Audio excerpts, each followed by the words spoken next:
Welcome back to Civil Tech. അപ്പോൾ നമ്മളിന്ന് നോക്കാൻ പോകുന്നത് മൊഡ്യൂൾ 1 ആണ്. DHSൻ്റെ മൊഡ്യൂൾ 1 വരുന്നത് ഡൈവേർഷൻ ഹെഡ് വർക്ക്, അതിൻ്റെ കമ്പോണൻസ്, ഫങ്ഷൻസ്, പിന്നെ ഉള്ളത് വിയേഴ്സ്, അതിൻ്റെ ടൈപ്സ് ഉണ്ട്, ഫെയിലുവറിൻ്റെ കാരണങ്ങളുണ്ട്, അതുപോലെ ഹൈഡ്രോളിക് സ്ട്രക്ചർ, അത് impervious floor of hydraulic structure, അതിലുള്ള ബ്ലൈക്സ് തിയറി നോക്കേണ്ടതായിട്ടുണ്ട്. വെർട്ടിക്കൽ ഡ്രോപ്പ് വിയറിൻ്റെ ഡിസൈൻ വേണം, അതുപോലെ തന്നെ കോസ്ല തിയറിയും പഠിക്കേണ്ടതായിട്ടുണ്ട്. ഇത്രയും കാര്യങ്ങളാണ് മൊഡ്യൂൾ 1 ഇതിലുള്ള ഡൈവേർഷൻ ഹെഡ് വർക്കാണ് നമ്മൾ ഈ വീഡിയോയിൽ ഡിസ്കസ് ചെയ്യാൻ പോകുന്നത്.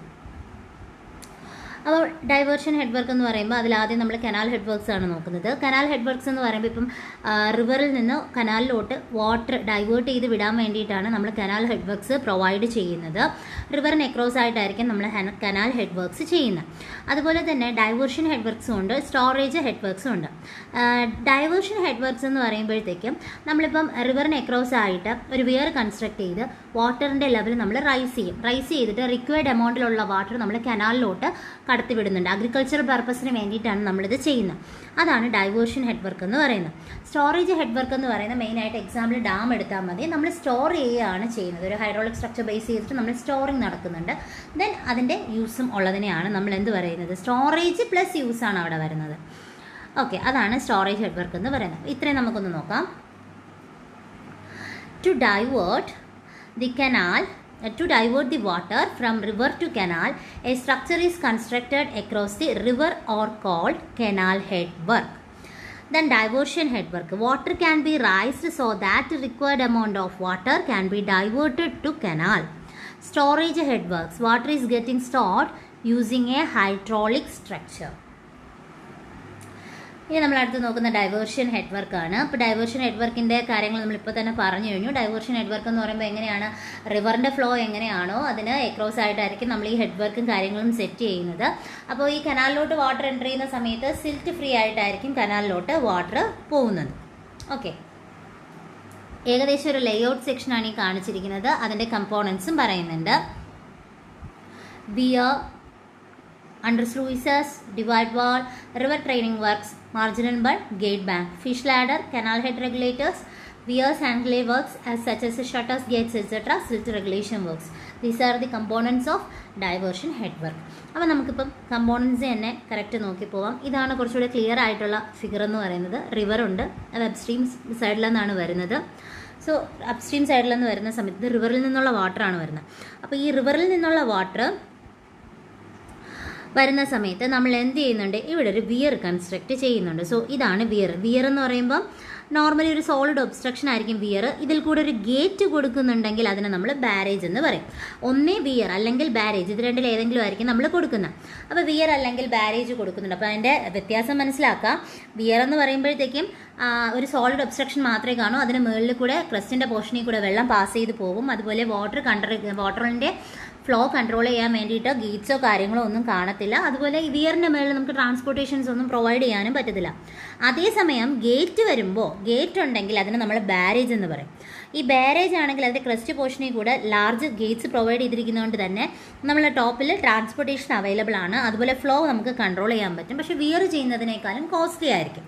അപ്പോൾ നമ്മൾ പറഞ്ഞു റിവറിൻ്റെ ഫ്ലോ ഉണ്ട്, അവിടെ നമ്മൾ എന്ത് ചെയ്യുന്നുണ്ട്, എക്രോസ് ആയിട്ട് ആ റിവർ ഫ്ലോയ്ക്ക് എക്രോസ് ആയിട്ട് അല്ലെങ്കിൽ റിവറിന് എക്രോസ് ആയിട്ട് നമ്മൾ വിയർ കൺസ്ട്രക്ട് ചെയ്യുന്നുണ്ട്. അപ്പോൾ ഈ വിയർ കൺസ്ട്രക്ട് ചെയ്യുന്ന സമയത്ത് ഈ കാണുന്ന അപ്സ്ട്രീം സൈഡിൽ എന്ത് ചെയ്യും, വെള്ളം റൈസ് ആവും.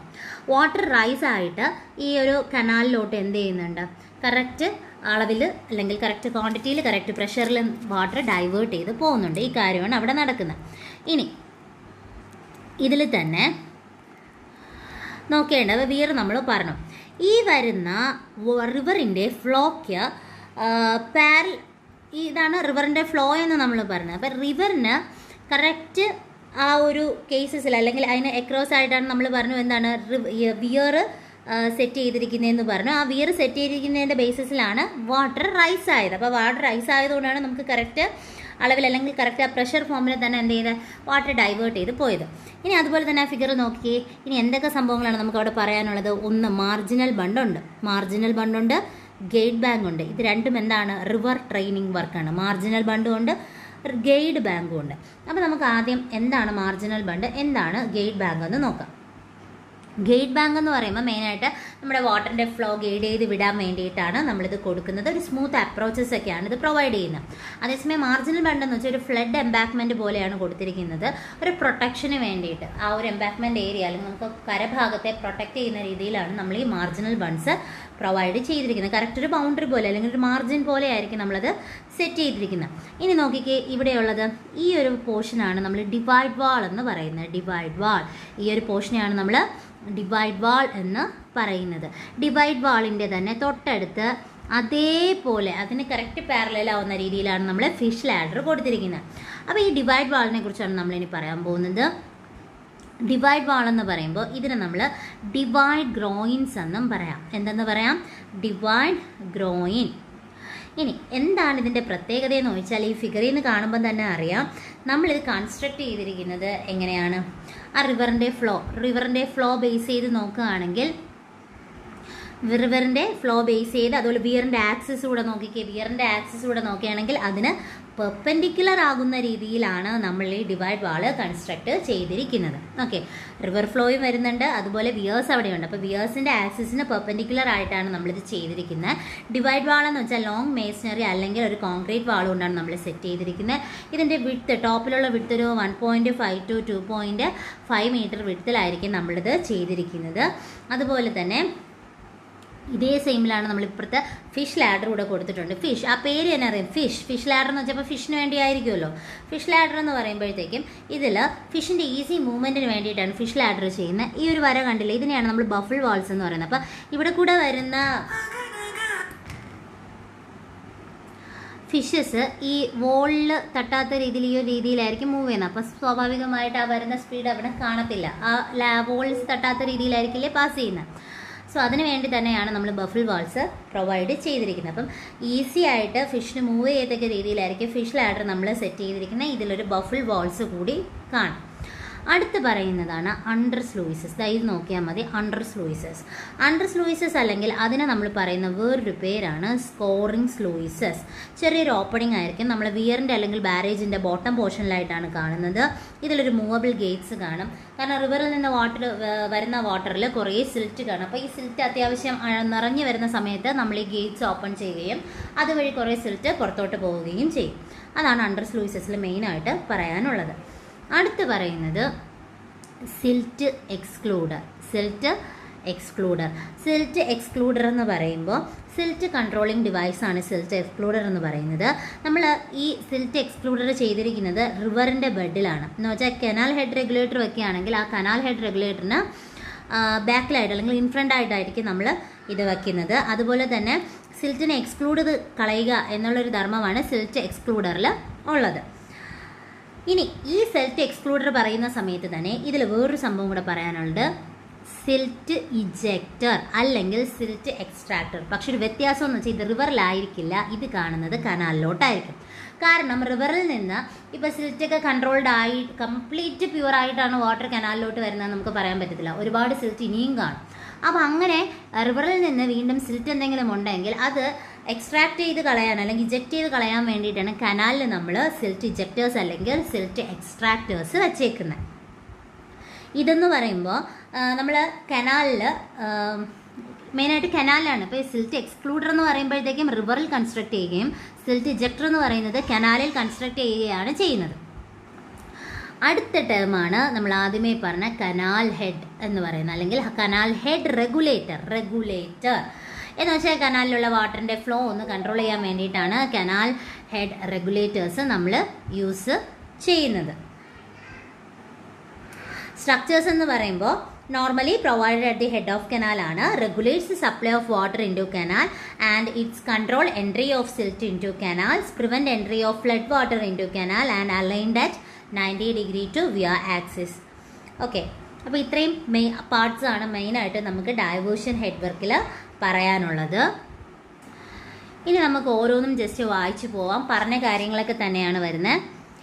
It is raised structure with or without shutters and laid across the riverbed. Height up to 9 meter. Also height of shutters over the weir seldom exceed 1.2 meter.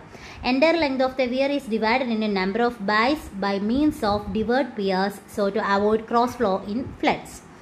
Weirs should be aligned at right angles to the directions of main river current. Right angle alignment is better, therefore common when a river bed is slightly or sandy. An oblique alignment may sometimes become necessary when river bed consists of gravel and shingles which could otherwise enter the head regulators of the main canal.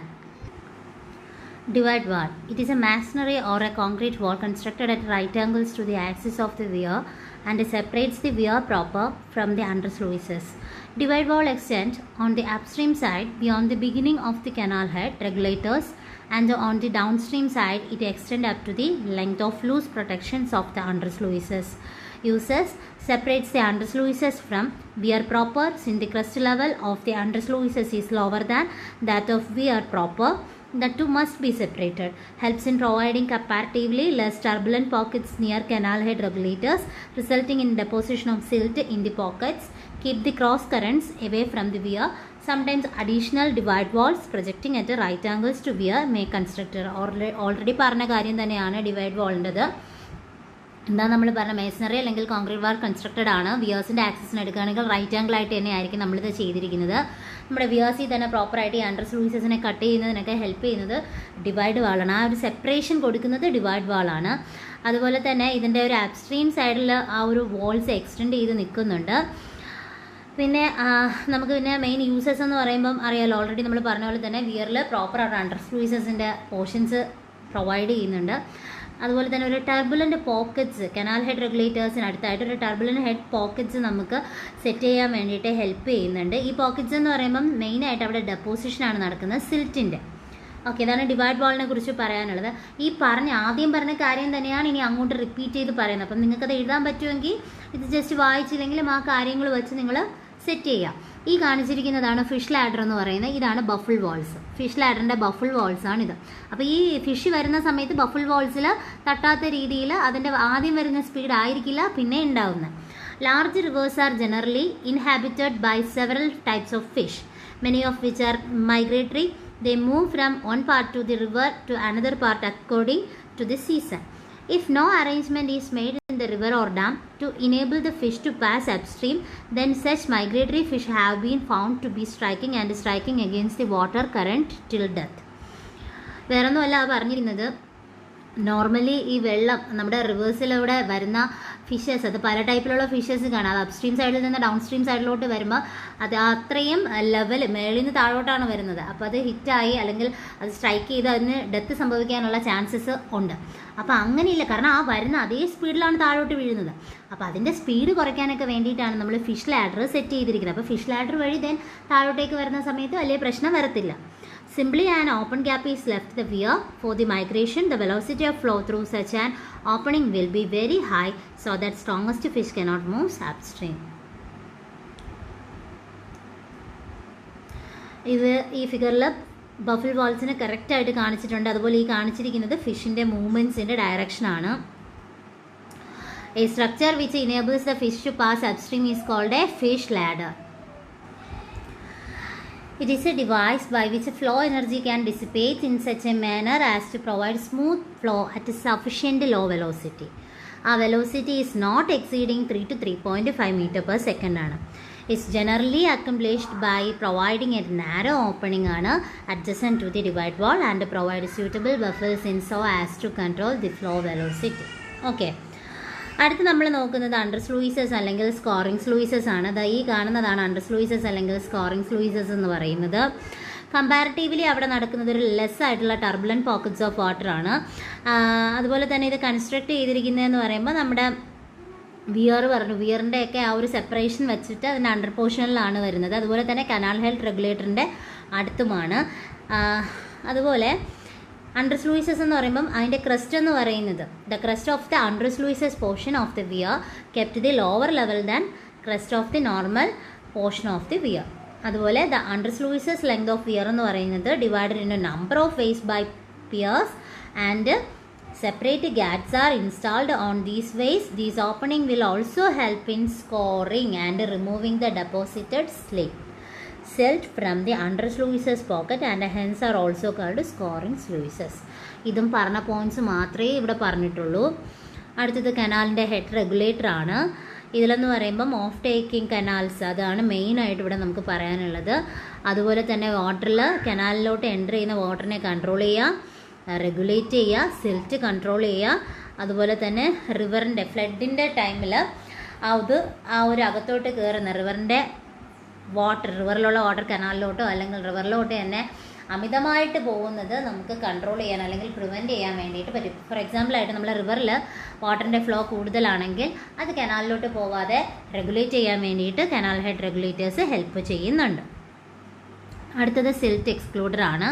Silt excluder എന്ന് പറയുമ്പോൾ these are those works which are constructed on the bed of river upstream of the head regulators. The clearer water enters the head regulators and the silted water enters the silt excluder. Already പറഞ്ഞ കാര്യമാണ്. ഇതുകൂടാതെ തന്നെ ഞാൻ silt ഇജക്ടറും silt എക്സ്ട്രാക്ടറും പറഞ്ഞിട്ടുണ്ടായിരുന്നു. അതുപോലെ gate ബാങ്കും പറഞ്ഞിട്ടുണ്ട്, marginal ബൺസും പറയുന്നുണ്ട്. രണ്ടും റിവർ ട്രെയിനിങ് വർക്ക്സിൽ വരുന്നതാണ്. ഗേറ്റ് ബാങ്ക്സ് എന്ന് പറയുമ്പം it forces the rivers into restricted channels and thus flows near severe sites, and marginal bunds provides on upstream side of the works in order to protect the area from submergence due to the rise in high flood level due to afflux. These bunds too helps in partially controlling and guiding the river flow between the gate banks. Sentence വലിച്ചു നീട്ടി എഴുതിയിരിക്കുന്നതേ ഉള്ളൂ, സിമ്പിളാണ്, നേരത്തെ പറഞ്ഞ കാര്യം മാത്രമേ ഉള്ളൂ. അടുത്തതെന്ന് പറഞ്ഞാൽ ഫെയിലുവർ ഓഫ് ഹൈഡ്രോളിക് സ്ട്രക്ചേഴ്സ് ആണ്. അതും എവിടെയുള്ള founded in pervious foundation. Hydraulic structure എന്ന് പറയുമ്പോഴത്തേക്കും dams, weirs, barrages, head regulators, cross drainage works ഒക്കെയാണ് നമുക്ക് വരുന്നത്. ഇതെന്ന് പറയുമ്പോൾ may either be founded on an impervious solid rock foundation, അല്ലെങ്കിൽ അത് പെർവിയസ് ഫൗണ്ടേഷനിലാണ് നമ്മൾ പറയുന്നത്. whenever such a structure is founded on a pervious foundation, it is subjected to seepage of water beneath the structure. അതങ്ങനെയാണല്ലോ, pervious structure ആണെങ്കിൽ സ്വാഭാവികമായിട്ടും എന്ത് ചെയ്യും, ആ സ്ട്രക്ചറിൻ്റെ ബിനീത്തിൽ ഒരു സീപ്പേജും കാര്യങ്ങളൊക്കെ ഉണ്ടാവാനുള്ള ചാൻസ് ഉണ്ട്.